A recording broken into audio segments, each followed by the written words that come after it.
شیخ مرشد دے علامہ شمس التبریز رحمت الله علیه هغه د اشعارونه انتخاب دے. دا تشریح کے حضرت لکلی دی. حضرت حکیم الامت تھانوی رحمت اللہ علیہ فرماتے ہیں کہ پوری ہمت سے نفس کے تقاضے کو روکنا چاہیے، لیکن احیاناً جب خطا ہو جاوے تو 2 رکعت توبہ پڑھ کر خوب رو کر اللہ سے معافی مانگے اور آئندہ کے لیے عہد و ارادہ توکل علی اللہ کر لے کہ اب پھر یہ خطا نہ کروں گا. اس کے بعد پھر اسی دندے میں نہ لگا رہے کہ ہائے یہ خطا مجھ سے کیوں ہوئی. ہر وقت اپنی خطا کو یاد کرنا حجاب راہ ہے. ہم خدا کی یاد کے لیے پیدا ہوئے ہیں یا خطاؤں کی تسبیح پڑھنے کے لیے؟ توبہ کے بعد ذکر میں مشغول ہو جاوے، کیونکہ ہر وقت صدمے معصیت سے دل میں مایوسی پیدا ہوتی ہے اور پھر خشکی بڑھتی ہے. بالآخر مالی خلیہ یا کسی اور بیماری میں ابتلا کا خطرہ ہوتا ہے. البتہ مجموعی طور پر یہ دعا کرتا رہے کہ اے خدا میری تمام خطاؤں کو عفو فرما اور میری بے حساب بخشش فرما. ډېر مفید او ضروری خبره ده. گناه خطا چې دی دا د انسان سرش کې ده. انبیاء علیهم السلام چې دی معصوم دي، یعنی هغې نه خطا نشي کېدی. ګناه کبیره، ګناه صغیره هغې نه نشي کېدی. د هغې د الله جل شانه خاص کرم و فضل دایره کې وي. عصمت عقیده عصمت انبیاء دا عقیده ده چې ټول انبیاء کرام علیهم السلام بلا استثناء د هرې ګناه نه چې دی هغه معصوم دي.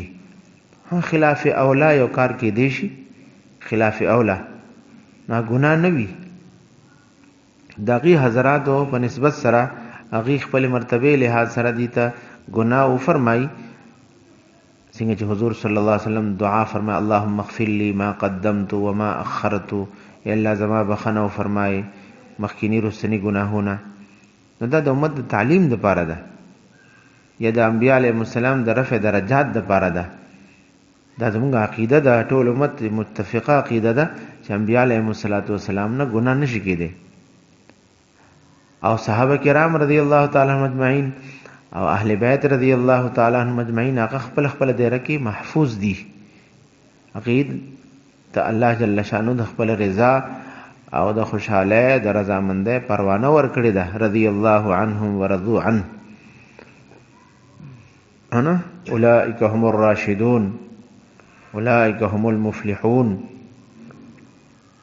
دا پروانه ورکړې ده، انعام ورکړې ده. نو کاغې نه په ظاهره په دنیا کې څه خطا لغزش شوی وي، الله تعالی ورته د هغه معاف کړي دي او د خپل رضامندۍ اظهار فرمایلی دی. دین علاوه ټول امت چې دی، امت اولیاء په خپل درجه کې محفوظ دي. خو موږ او تاسو ټول امت چې دی داسې یو چې کمی، کوتاهي، غفلت، گناه کبیره، صغیره، حقوق الله، حقوق العبادو کې کوتاهي کېدی شي. الله دې حفاظت فرمایي. نو حضرت فرمایي که بالفرض گناہ شي نو اول خو پورا ہمت استعمال پکار دی. پوری ہمت سے نفس کے تقاضے کو روکنا چاہیے. د نفس تقاضا روکول پکار دی. د نفس تقاضا باندې عمل نه دی پکار. د غیبت تقاضا ده، د دروغ تقاضا ده، د غیب سنمه ده، د مسلمان سره جګړې او د بل چا د حق وهلو، د بدګمانه، د کبر، د حسد، د ریا، د غصې، د ظلم، د بدنظره، د عشق مجازه، د غلط سلط سوچونو، د غلط سلط کارونو، د مختلفو نوع ګناهونه. الله دې زموږ ستاسو د ټول امت حفاظت فرمایي. نو دا تقاضا اوچته شي نو کنټرول کول پکار دي. څه مطلب؟ د هغې خلاف کول پکار دي. نفس یو ګناه تقاضا کوي، یو ګناه تا ته خکوي او تا مبتلا کوي، ته هغه ته توجه مه کوه، هغه تقاضا باندې عمل مه کوه. استغفار وایه، لا حول ولا قوت الا بالله وایه، درود شریف وایه، نیک مجلس کې کېنه، پام غلط غزان له کتاب راواله، باروزه 2 رکعات وکړه. دا نفس تقاضا دا باول دي. تقاضا باندې عمل مه کوه. فیسبوک دی او هغې کې سړی اختی ګناهونو شیزونه، غلط سلط منظرونه، غلط سلط ویډیوګانې، هغه نفس تقاضا نه دی باندې عمل مکوه.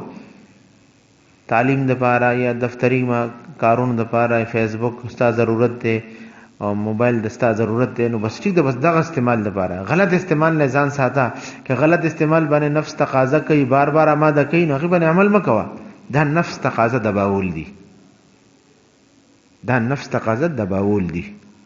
موږ دلته کې راځو کنه چې موږ د الله جل شانه معرفت محبت دکو، د بزرګانو ارشادات وورو، د قرآن او حدیث ترجمانی او د قرآن پاک او د حدیث پاک احکامات مذاکره وکړو، نیک عمل چې د عزم کو، د ګناه نه ځان ساتلو اهتمام کو، د ګناه نه بچ کېدو طریقه زده کو. دا طریقه زده، دا طریقه زده کول دي.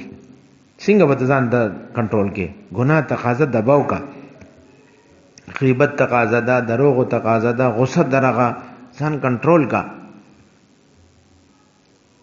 بد نظره تقاضا ده، د غلط نظر او چديدو، د غلط نظر چې ده استعمالولو مقدا، د غلط سوچونو مقدا، د تقاضا دباو کا. سمانه دباو کا یعنی دی باندې عمل مکوا، دې ته توجه مکوا.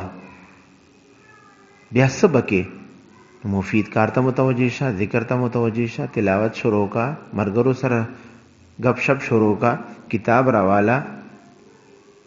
او کدا سه زی چې سم نشي کې شپه د مثلا د